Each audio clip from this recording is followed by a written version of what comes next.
बाबा आज गुड़ ना दोगे।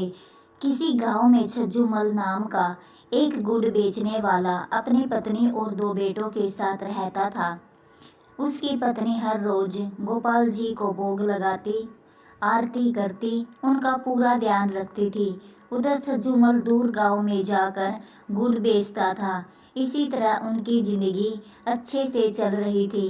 उनके बेटे बहुत नेक थे, परंतु दुर्भाग्यवश छज्जूमल की पत्नी अचानक चल बसी। छज्जूमल बहुत उदास रहने लगा। फिर भगवान की जो इच्छा मानकर वह अपने काम वापस जाने लगा। उसके बेटे उसको समझाते, बाबा अब हम अच्छा कमा लेते हैं, आप अब घर बैठे। परंतु छज्जूमल ना माना। उसकी पत्नी रोज गोपाल जी को भोग लगाती थी। उसको तो भोग लगाना आता नहीं था, परंतु अब थोड़ा सा गुड़ ठाकुर जी के आगे रख देता।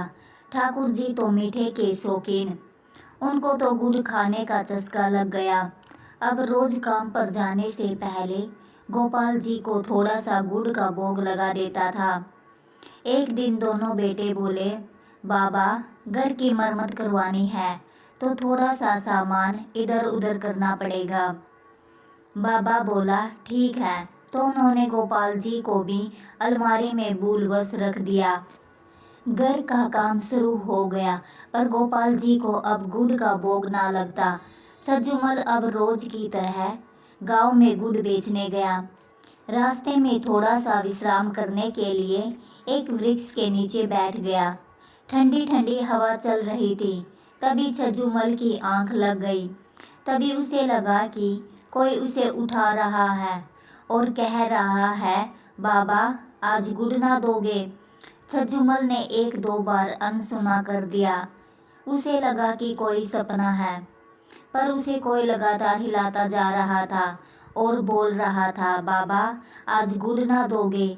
अचानक वह उठा और देखता है कि 6-7 साल का बालक उसे कह रहा है कि बाबा आज गुड़ ना दोगे। छज्जूमल मन में सोचने लगा कि मैंने तो इस बालक को कभी गुड़ ना दिया।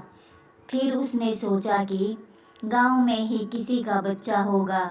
छज्जूमल ने कहा, हाँ बेटा ले लो, तो उसे थोड़ा सा गुड़ दे दिया।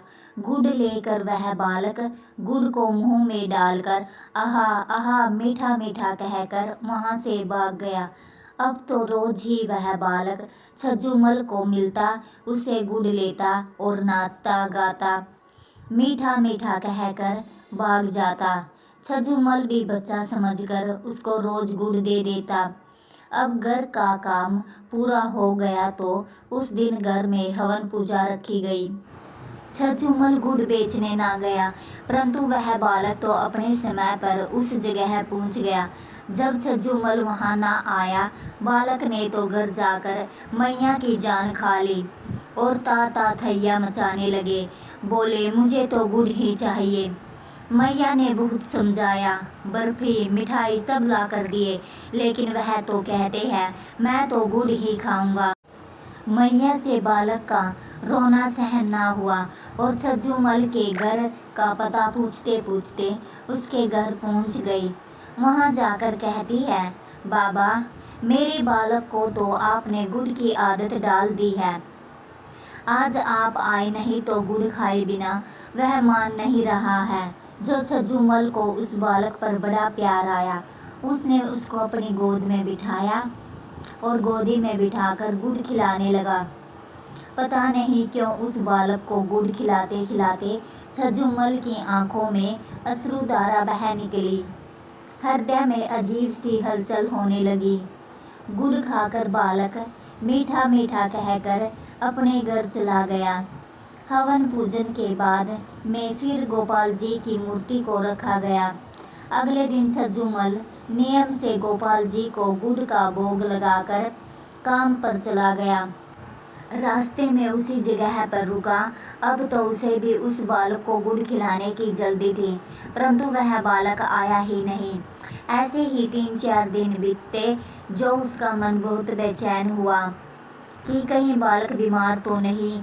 उसने गांव जाकर सबको बालक के बारे में पूछा तो सब ने कहा, ऐसा तो यहाँ कोई भी बालक नहीं रहता। वह हैरान, परेशान होकर घर पहुंचा। घर पहुंचकर जब वह मंदिर में बैठा तो गोपाल जी की तरफ देखा। वह मंद मंद मुस्कुरा रहे थे। वह जैसे वह कह रहे हो, बाबा जी मैं वही बालक हूँ। झुम्मल का माथा ठनका। वह सोचने लगे कि यह तो साक्षात गोपाल जी मुझसे गुड़ खाने आते थे। वह कहने लगे, हे गोपाल जी धन्य हो आप। गोपाल जी की ओर देख के उसकी आंखों में अश्रुधारा बहने लगी।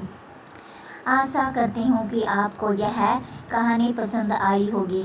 अगर कहानी पसंद आई है तो चैनल को लाइक और सब्सक्राइब करें। राधे राधे दोस्तों।